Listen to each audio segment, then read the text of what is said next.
Peringatan, jika mau nonton video durasi panjang, segera tutup video ini dan pindah ke versi recap per 5 atau per 10 chapter.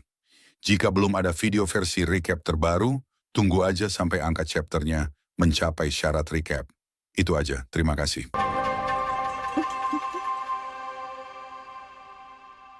Halo semuanya, selamat datang di channel Error. Kali ini, gue akan menceritakan lanjutan dari komik Freezing the World, I Built a Doomsday Safe House, Chapter 620.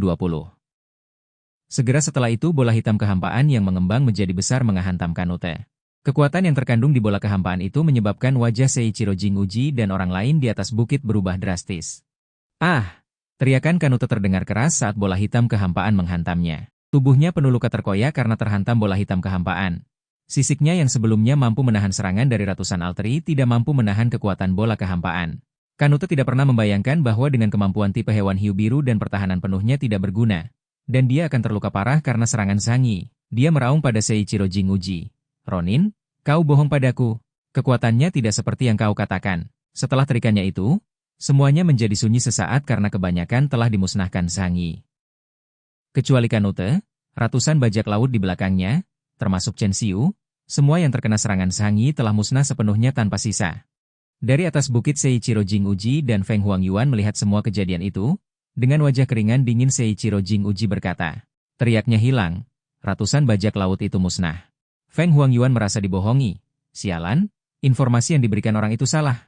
Bagaimana mungkin kekuatan tempurnya hanya setingkat wakil kapten? Di sisi lain anggota tim Tengu juga tercengang di tempat. Dengan kekuatan mereka bahkan tidak dapat membayangkan betapa mengerikannya serangan Zangi itu. Kekuatan? Setingkat kapten sesungguhnya. Ucap Yehi yang menatap Zangi dan menggumamkan kata-kata ini. Bahkan Deng Shentong tidak memiliki kemampuan serangan AOE berskala besar yang begitu mengerikan. Ini jelas level kapten, tidak ada kesalahan. Di balik layar, di pusat komando, Zhu Zheng juga terkejut melihat hal itu. Namun hanya butuh waktu kurang dari 1 detik untuk ekspresi wajah Zhu Zheng berubah dari terkejut menjadi tersenyum. Dia duduk dengan mantap di kursi dan melipat tangannya di atas meja. Dia pikir, jika dilihat dari situasi ini, Zhang Yi dan yang lainnya pasti bisa bertahan sampai tim Samsara datang untuk memberikan dukungan. Zhu Zheng tidak dapat menghubungi Zhang Yi karena Zhang Yi telah membuang alat komunikasi. Jadi dia menghubungi Bai Li Changqing untuk memberikan informasi dan arahan. Di sisi lain Wu Di dan Yehi yang saat ini memegangi dinding penghalang merasakan ada perubahan. Yehi terjatuh karena bersandar pada dinding penghalang. Ah, teriaknya terkejut. Wu Di tiba-tiba berkata dengan heran, penghalangnya sudah hilang. Zhang Yi menatap ke arah bukit dan berkata dengan tenang, pertarungan sebenarnya baru saja dimulai. Sejak awal, anggota bajak laut Tianlong tidak pernah dianggap oleh Zhang Yi sebagai lawan yang benar-benar berbahaya. Satu-satunya yang memberi tekanan pada Zhang Yi adalah anggota Eclipse Moon yang berada di atas bukit. Zhang Yi mengangkat kepalanya dan menatap orang-orang yang berdiri di bukit itu. Dan Seiichiro Jinguji dan yang lainnya juga menatap Zhang Yi. Kedua belah pihak tahu bahwa hal paling penting untuk mengakhiri perang ini adalah menyingkirkan satu sama lain. Di balik panel gambar, Bai Li Changqing dan Zhu Zheng berbicara dengan alat komunikasi. Dia ragu-ragu sejenak, lalu berkata kepada Zhang Yi, Panglima Zhu Zheng baru saja bilang kalau pasukan Samsara akan tiba paling lama setengah jam lagi. Jadi mari kita tunggu setengah jam lagi. Zhang Yi meliriknya dengan dingin dan tidak berkomentar. Dia tidak bisa memutuskan apakah Zhu Zheng dapat dipercaya. Karena dia tidak bisa mengambil keputusan.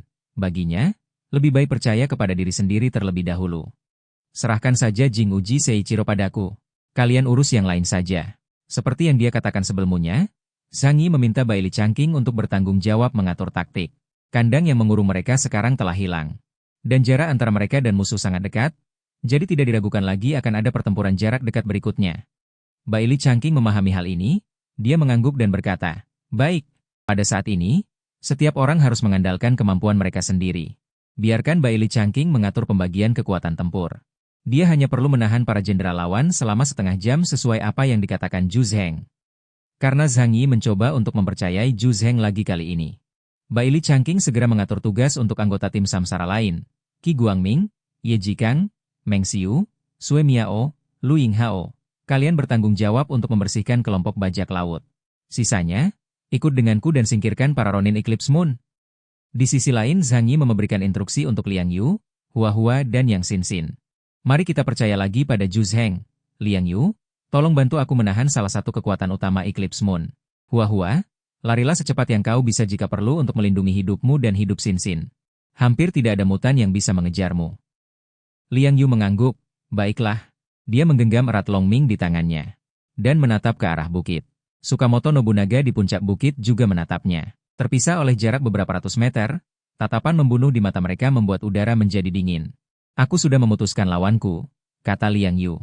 Di sisi lain, Hua-Hua telah merubah dirinya menjadi raksasa dan membawa Yang Xin-Xin di punggungnya. Yang Xin-Xin berkata, jangan khawatir, kakak Zhang Yi. Hua-Hua dan aku akan melindungi diri kami sendiri. Dari atas bukit, Seiichiro Jinguji merasa sangat tidak nyaman saat melihat Zhang Yi. Perasaan ini juga membuatnya ingin melenyapkan Zhang Yi.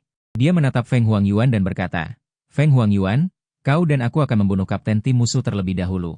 Feng Huangyuan mengangkat kacamatanya, dia jarang membantah pendapat Seiichiro Jinguji. Karena dia tahu bahwa Seiichiro Jinguji adalah orang yang tidak kenal takut dan bahaya. Begitu Seiichiro Jinguji meminta bantuan padanya, itu berarti lawannya benar-benar membuatnya merasa tidak percaya diri. Sepertinya Seiichiro Jinguji benar-benar merasakan kalau dia berbahaya. Jika tidak, dia tidak akan memintaku membantunya. Pikir Feng Huangyuan setelah mendengar perkataan Seiichiro Jinguji. Pada saat yang sama, di kelompok Eclipse Moon, Daiko Yanjin tidak dapat lagi menahan dorongan hatinya. Sebagai seorang mania pembunuh, terus bersiaga akan menguras kesabarannya. Terutama saat melihat lawan kuat Zhang Yi, tanpa memperdulikan Seiichiro Jinguji di dekatnya, dia melompat dari gunung sambil membawa tombaknya. Aku tidak bisa menahannya lagi, aku pergi dulu. Transformasi binatang. Teriaknya mengaktifkan kemampuan yang membuatnya berubah menjadi singa. Segera setelah sampai di bawah dan di depan tim Tengu, dia melihat ke depan. Matanya tertuju pada Zhang Yi. Hei, apakah kau yang terkuat? Ucapnya bertanya pada Zhang Yi. Mendengar itu, Baili Changqing berjalan ke depan Zhang Yi dan mengayunkan tongkatnya. Semua orang di sini tahu nama dan penampilan Daiko Yanjin. Dia menunjukkan kekuatan yang luar biasa dalam kedua pertempuran sebelumnya. Dia adalah lawan yang sangat menakutkan.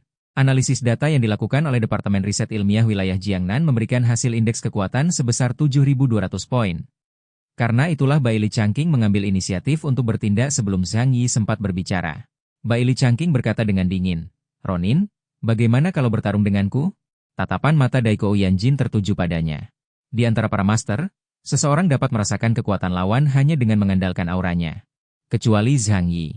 Di tubuh Baili Changqing, Daiko Yanjin merasakan bau khusus, jenis bau yang sama dengannya. Bau ini, kau sama sepertiku, orang yang mengejar kekuatan.